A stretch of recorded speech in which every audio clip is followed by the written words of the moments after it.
Imagine walking through your yard and suddenly realizing the plants, the storms, the galaxies, the pineapple in your grocery store are all following a gentle rhythm, a natural pattern that is reused time and time again. Today, we're going to talk about that pattern. Hi, everyone. This is Jill from the North Woods talking about nature right outside your front door. I hope this doesn't scare you away. We're going to talk a little bit about this natural pattern you maybe never even noticed before. And once you see it, you won't be able to unsee it.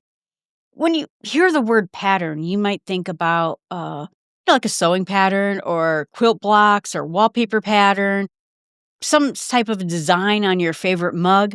The world outside your front door is full of patterns too. And those patterns are so quiet, but yet so consistent, you might not even notice it, and you maybe have missed it before. These patterns are following what we call the Fibonacci sequence. Don't let the name scare you. This is just a dude that was back in ancient times trying to figure out how many rabbits would I get if I bought like a pair of rabbits, bred them. How many rabbits would I eventually get? He was trying to come up with some sort of a pattern recognition so he could understand reproduction of rabbits. And it turns out what he discovered was something that many people throughout the world in different civilizations and different time zones saw too. It shows up in flowers, pine cones, seed heads. It is structuring the way leaves grow on a stem. And it's simple enough for a child to memorize, but powerful enough to appear everywhere in the natural world. And here's the best part of it. You don't have to know math. You don't have to like numbers to enjoy this. So just have a little curiosity and some eyeballs looking at nature right outside your front door, and you might see it yourself. So the Fibonacci sequence is a sequence of numbers. So here's the easiest math. Here's a sequence, and then we're going to talk about how you get there. Think about it, like I said, sort of being a flower petal. First, you have 0 petals on your flower. Then you get 1. Then you get another 1. Then you get 2 more. And then you will get 3 more, 5 more, 8 more, 13 more, 21 more, depending on how many flowers are supposed to be or petals are supposed to be on this flower. Each number is just a sum of the 2 numbers before it. 0, 1 equals 1. 1 and 1 equals 2. 1 and 2 equals 3. 2 and 3 equals 5. See, so that's the whole pattern. You know what? Here's the thing. You don't even have to understand the math to understand how this will work in nature, because now we're going to talk about this in nature. So, like I said, this was introduced in Western math by Leonardo Fibonacci in the 1200s, and he was using it to try to model rabbit reproduction. And his rabbit math was optimistic, but his pattern turned out to be fascinating. And when he was just observing this, he came up with this strange number sequence that just kept popping up all over the natural world. And that's just really how our story begins. Think about this little flower garden, right? If you had Fibonacci walking through your flower garden, he might see that many lilies have 3 petals. Buttercups have 5 petals. Chicory, that's what's in my mission tortillas, has 21 petals. Daisies, 34, 55, or even 89, depending on the daisies. These are all Fibonacci numbers. But nature isn't strict. This isn't a rule. This is more like a guideline, like the pirate code. You will find flowers that don't follow that pattern, or petals that get damaged, or maybe there's a genetic detour, and so you don't quite get it. But the Fibonacci number shows up more often than it doesn't. And botanists use it to classify and study plants. Why petals? Why those numbers? Well, it turns out that those arrangements help the flower pack their petals evenly around the center, and it makes them more efficient. Make sure that there's equal spacing. Make sure that there's balanced growth, that everything gets its own share of sunlight. And it is just a simple repeating rule that nature grows in that creates efficiency, structure, good light use, and helps the plant grow more effectively. Where else do we see that, though? We will see that in seed spirals. Think about sunflower seeds, daisies, pine cones. So let's talk about that. You see a sunflower, it has seeds that are arranged beautifully in these spirals. I mean, they're so mesmerizing. Someone around my neck of the woods planted a whole field full of sunflowers. And just to look at each of them individually, beautiful. They're just beautiful. And it's a really intricate design.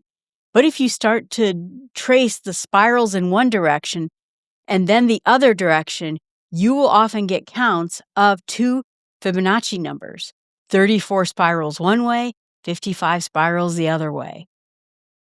Seed heads inside the spirals. Oh, or sometimes in a larger head, you might see 55 seed heads in one direction and 89 in the other. This pairing is not accidental. Like I said, it is efficient. It's showing this amazing world that we live in and these structures created to pack in these seeds in a way without wasting space, in a way so that they won't have gaps and that they're structurally sound. And like I said, they get even sunlight if that's what they need. By following these spirals in these growth patterns, the seeds fit neatly against its neighbor. Pine cones do the same thing. So do pineapples, artichokes. You go to the grocery store, you'll see the same thing. These spirals aren't always exact or perfect, but they're approximate patterns that show up time and time again in many different types of plants and items. So now let's talk a little bit about leaves and stems, because there's a quiet order going on right there too. Think about leaf placement, right? So you have leaves that grow out in various directions.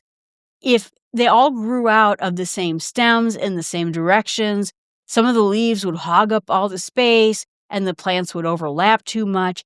And so the plants developed the method of rearranging the leaves around the stem inside of this spiral. And these fractions look like, and like I said, don't freak out about the numbers, but they are ratios of the Fibonacci numbers. So if we remember our numbers, so 1/2, 1/3, 2/5, 3/8. And suddenly when you get these ratios, they are the Fibonacci numbers. And that's how it's happening again. And when you have these ratios, it can create a spiral. And these spirals are in nature, and it helps the leaves so that they're not packed into too wrongly. If you will see it in ferns, if you ever see ferns, they grow around in that same kind of spiral, and that's where it all meets. We tend also inside of our art, but it's not been yet proven, where we'll start seeing even those designs inside of our own artwork as human beings. I think that the idea is that these are appealing to us because we see them in nature all the time. This ratio, by the way, is called the golden ratio. You can look this up and find out more information about it and see other pictures about it too. I'm going to put some pictures up here. But sunflowers are the perfect Fibonacci design.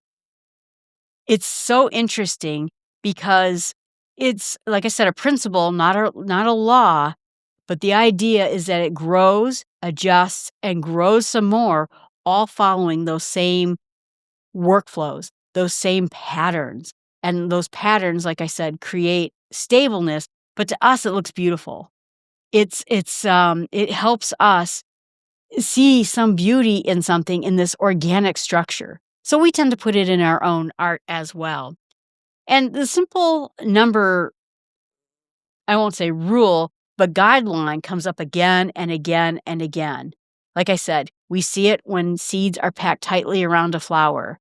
We see it when we see leaves sticking out without shading each other. We see it when we see petals evenly distributed on a plant. This is just so many ways of seeing this particular pattern.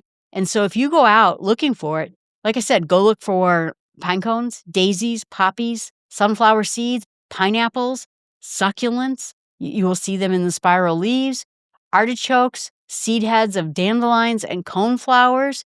None of them are going to be perfect examples, but they will all, more often than not, follow in this Fibonacci example. So start looking around for it. And we're going to talk next week about more ways that you will be able to see this, more ways that you'll be able to look around nature around you and see this same pattern. So the idea is just to stay curious and wander around and start looking where you see those numbers coming up time and time again. All right, everyone. Thanks so much. I appreciate you watching. I hope that this helps you appreciate nature right outside your front door. Like I said, ton of really good books, great websites that'll explain this even more. If you have any comments, put them right down here. You can email me at jill@startwithsmallsteps.com. Love to hear from you. Thanks so much and have a great day.